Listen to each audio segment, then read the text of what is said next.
രണ്ട് body ബിൽഡർമാരെ police ഇൻസ്പെക്ടർമാരായി നിയമിച്ച LDF സർക്കാരിന്റെ നടപടിയിൽ കടുത്ത വിമർശനവുമായി വീണ്ടും ഹൈക്കോടതി. യോഗ്യതയുള്ള രാജ്യാന്തര ഫുട്ബോൾ താരങ്ങളെ നിയമിക്കാൻ വയ്യ, 100 മീറ്റർ ഷോട്ട് പുട്ട് എറിയാൻ കഴിയാത്ത ആളെ നിയമിച്ചുവെന്ന് വിമർശനം. IM വിജയനും ഷറഫ് അലിയും ഉൾപ്പെടെയുള്ളവർ ജോലി ചെയ്ത് ശമ്പളം വാങ്ങി.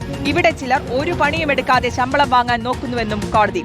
ചട്ടം മറികടന്ന് നിയമനം നൽകുന്നതിൽ അഴിമതിയുണ്ടെന്നുമാണ് വിമർശനം. ശ്യാം ദേവരാജുണ്ട് വിവരങ്ങൾ നൽകാൻ. ശ്യാം, ചെറിയ വിമർശനമൊന്നുമല്ല, രൂക്ഷമായിട്ടുള്ള വിമർശനം തന്നെയാണ് കോടതിയുടെ ഭാഗത്തുനിന്ന് ഉണ്ടായിരിക്കുന്നത്.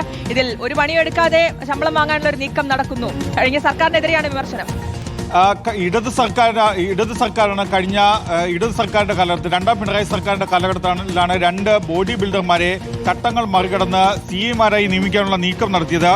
ഇതിൽ വിജിലൻസ് അന്വേഷണം ആവശ്യപ്പെട്ട് നൽകിയ ഹർജിയിലാണ് ഹൈക്കോടതി വിമർശനം ഉന്നയിക്കുന്നത്.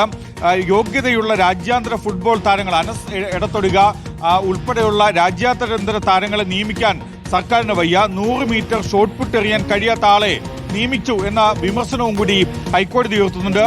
ഷോട്ട് പുട്ട് 100 മീറ്റർ ദൂരത്തേക്ക് എറിഞ്ഞാലേ SI ആകാനുള്ള മിനിമം യോഗ്യതയുണ്ടാകൂ എന്ന കാര്യവും കൂടി ഹൈക്കോടതി ഓർമ്മിപ്പിച്ചു.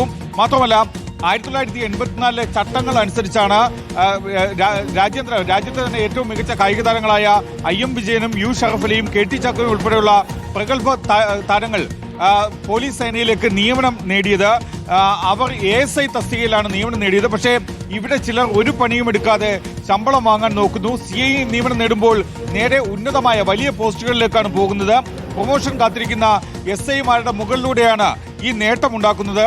ചട്ടം മറികടന്ന് ഇവരെ നിയമിക്കുന്നതിൽ അഴിമതിയുണ്ട്, ആവശ്യമില്ലാത്ത ആളെ നിയമിക്കുന്നതിൽ അഴിമതിയുണ്ടെന്നതടക്കമുള്ള കാര്യങ്ങൾ ഹൈക്കോടതി വിമർശനമായി തന്നെ വ്യക്തമാക്കുകയും ചെയ്യുന്നുണ്ട്. 100 പേരുടെ ഭാവി, മറ്റൊരു കേസ് കൂടി പറഞ്ഞതിന് ശേഷമാണ് കോടതി അത് പറയുന്നത്. 100 പേരുടെ ഭാവിയിലില്ലാത്ത ആശങ്ക നിങ്ങളുടെ ഭാവിയിലും ഇല്ല എന്ന കാര്യവും കൂടി ഹൈക്കോടതി വ്യക്തമാക്കുന്നു. മാത്രമല്ല നിയമം അത്ര കർശനമാണ് എന്നുകൂടി ഹൈക്കോടതി സർക്കാരിനെ ഓർമ്മിപ്പിക്കുകയും ചെയ്യുന്നുണ്ട്.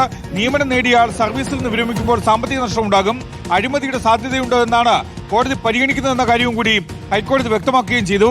നിയമനം നൽകുന്നതിന് നേരത്തെ കഴിഞ്ഞ ഇടത് മന്ത്രിസഭ തീരുമാനമെടുത്തു.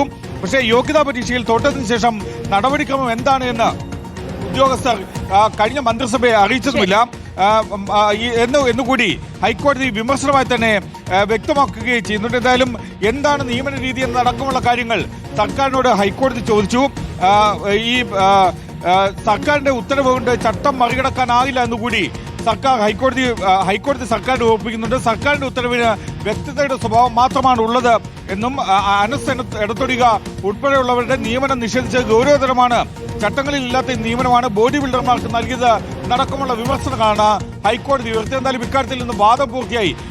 ഈ ആഭ്യന്തര വകുപ്പ് സെക്രട്ടറി ഉൾപ്പെടെയുള്ളവർക്കെതിരെ വിജിലൻസ് അന്വേഷണം ആവശ്യപ്പെട്ട് നൽകിയ ഹർജിയിൽ ഹൈക്കോടതി നിന്ന് വാദം പൂർത്തിയായി, ഉത്തരവിനായി മാറ്റുകയും ചെയ്തു. ഓക്കെ, ബോഡി ബിൽഡർമാരുടെ നിയമനത്തിലാണ് LDF സർക്കാരിന്റെ കഴിഞ്ഞ സർക്കാരിനെതിരെയുള്ള വിമർശനം, രൂക്ഷമായിട്ടുള്ള വിമർശനം കോടതിയുടെ ഭാഗത്ത് നിന്ന് വന്നിരിക്കുന്നത്. ശ്യാം ദേവരാജാണ് വിശദാംശങ്ങൾ നൽകി.